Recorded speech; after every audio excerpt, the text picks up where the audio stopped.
Let's face it, we've run into all types of players in Rainbow Six, so join me as we delve into part 2 of Siege Stereotypes. Coming in at number 11, we've got the hard support. In other words, he's the bitch. He has to try to open all the reinforced walls and do all the site setup. Most of his gameplay isn't entertaining as he's trying his best to stay alive for as long as possible to give the team the best chance to win. He often trusts his teammates too much and will die while planting the diffuser even though his teammates say that they're covering. He sacrifices so much for the team and they treat him like shit when he's 2-8 in a 5-4 victory. He does the things that go unnoticed, but is the true foundation of the team. Number 12 is the Goblin. This is the type of player that can't resist peeking or going for the kill.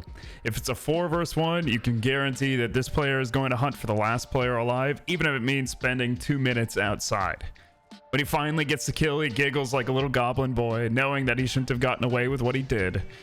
But most often, the Goblin doesn't get rewarded with a kill and ends up throwing the round for his team. It's the little goblin noises that come out of you when you do something you really shouldn't be allowed to do. Mine.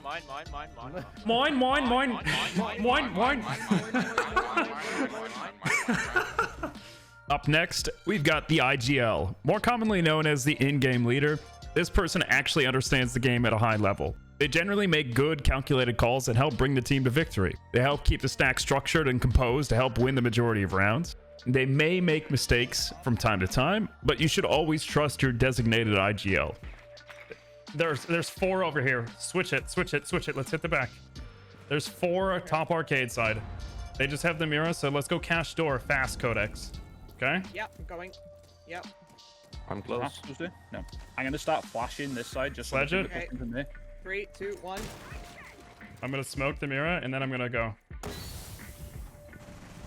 Oh, I got killed. Now we're inside. Let's go. Good job. You downed one. Oh, I downed downed one. him. He was so weak, he Nice, downed good him. job. Good call on the rotate. And coming in at number 14, we've got the Watcher. This is the guy that watches Pro League and tries to emulate all the setups. Except it doesn't work because they aren't a pro player and they don't have pro teammates. They don't hold the same positions as pros despite setting up the site like pros. They lack the reasoning as to why they're doing what they're doing, so it doesn't always work. He's on Skylight. Our teammates watching Skylight drop. Nice job.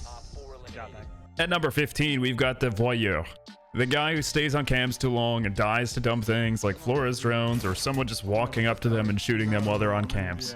At least if they died on cams, they will continue to watch cams while they're dead because that's what they enjoyed doing while they were alive. At number 16, we've got the Pinocchio. This is the guy who lies about how he died even though you literally watched him do something stupid. He would say, oh man, I just got randomly wallbanged. But in reality, you watched him punch a barricade to spawn kill and he just got absolutely destroyed. You died blue.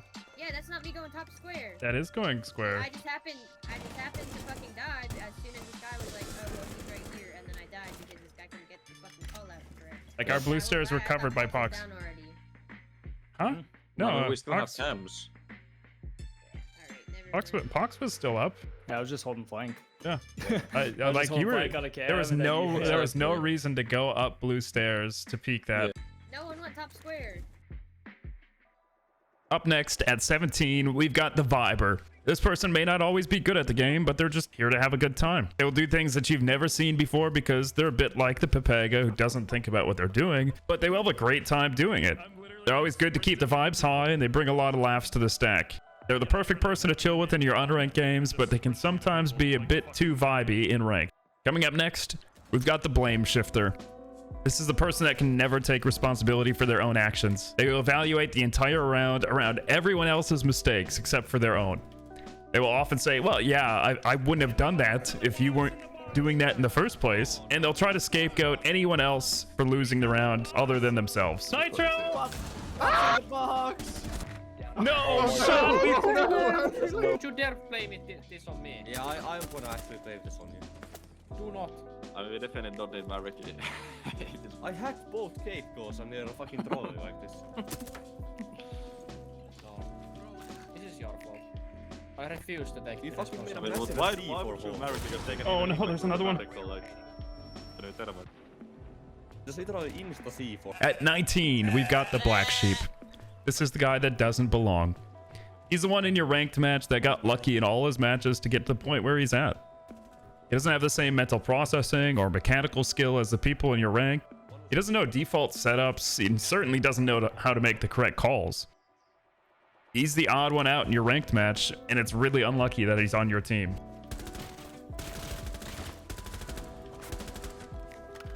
Might be even down.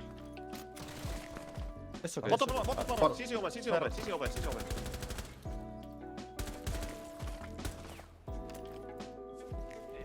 Oh my god. Where are you, Smoke? I'm pushing CC hallway. You're coolest.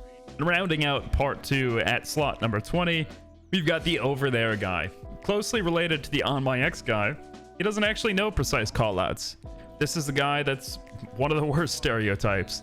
He relies on the yellow ping to give his callouts. He often spectates you and says, "You saw him over there," as if you can see exactly what he was looking at on your screen. We all know this guy. The room over there. You got him in hall right now. Yeah, we've got B site. I don't know where anyone else is. I'm gonna go looking. Oh, he's in the same room. On five. Thanks for sticking around to see these 10 stereotypes. Now, if any of your friends fit any of these stereotypes, make sure you tag them in the comments below so they can see this. And I'll see you guys in part 3.